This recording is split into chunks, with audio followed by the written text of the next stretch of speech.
Could you say a few words about the falling out on the one hand of the Saudi Arabia and the UAE on the one hand and Qatar on the other?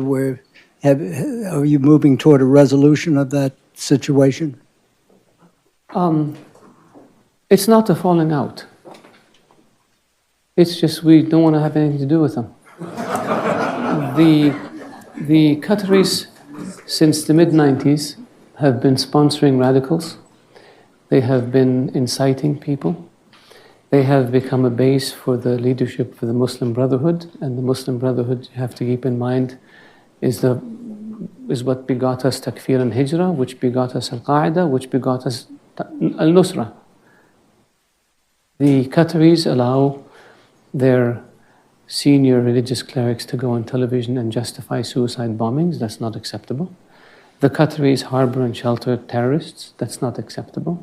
And Nashri, the head of Al-Qaeda in the Arabian Peninsula in 2000, entered Saudi Arabia on a Qatari passport. We captured Al-Qaeda types coming into Saudi Arabia with Qatari passports. The Qataris know this. The Americans know this. The world knows this. The Qataris are funding dissidents in the Emirates and Bahrain and Saudi Arabia and in Kuwait in order to cause problems for those governments and to create instability. Why would you do this? The Qataris pay ransom to terrorist groups, including $500 million to Hezbollah in Iraq, $50 million to Qasem Soleimani, according to text messages between the Qatari ambassador in Iraq and the foreign minister of Iraq, including, I don't know how much to Hezbollah in Lebanon. Is that acceptable? If we gave $1 to Hezbollah in Iraq, we'd be sued in a court down the street. And so the Qataris use their media platforms to spread hate. The Qataris send weapons to Al-Qaeda affiliated militias in Libya. The Qatari Emir was conniving with Gaddafi on how to overthrow Saudi Arabia. The Qataris connected Gaddafi with a Saudi dissident in London who they fund, who connected the Libyans with a group in Mecca with the objective of assassinating the then Crown Prince, later King of Saudi Arabia. Is this acceptable?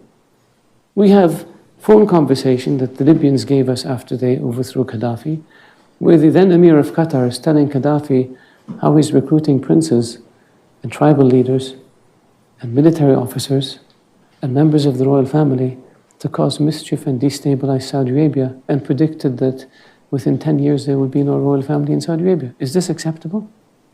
They do the same thing in Bahrain and in Kuwait and in the Emirates.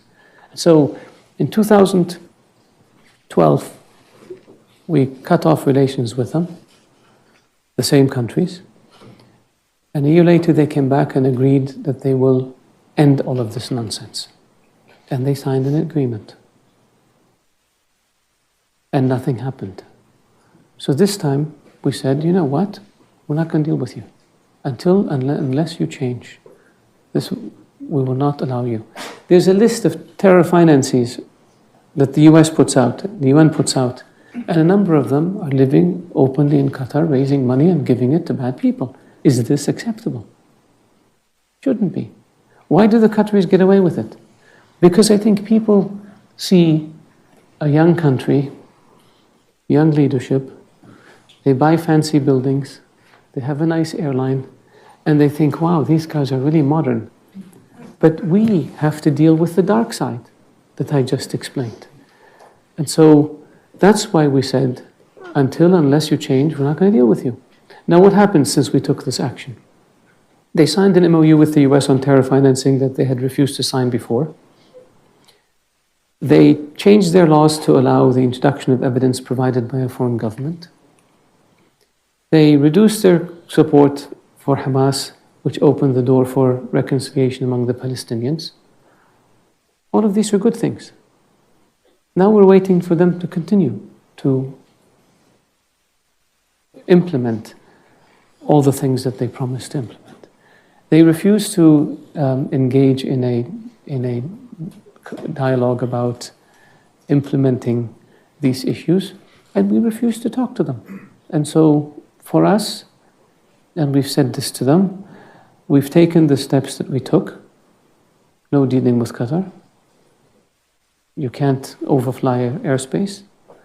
You can't import things from our market. We will not, the military cooperation is still ongoing because that's a GCC issue, and with the US, so we do that. But the other stuff is all frozen until they change. And I hope they change.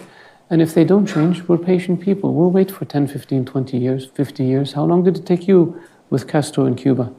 We can do the same with Qatar. We'll have no issue. It would be nice of them if they acknowledge that they have a problem, and then they can fix the problem.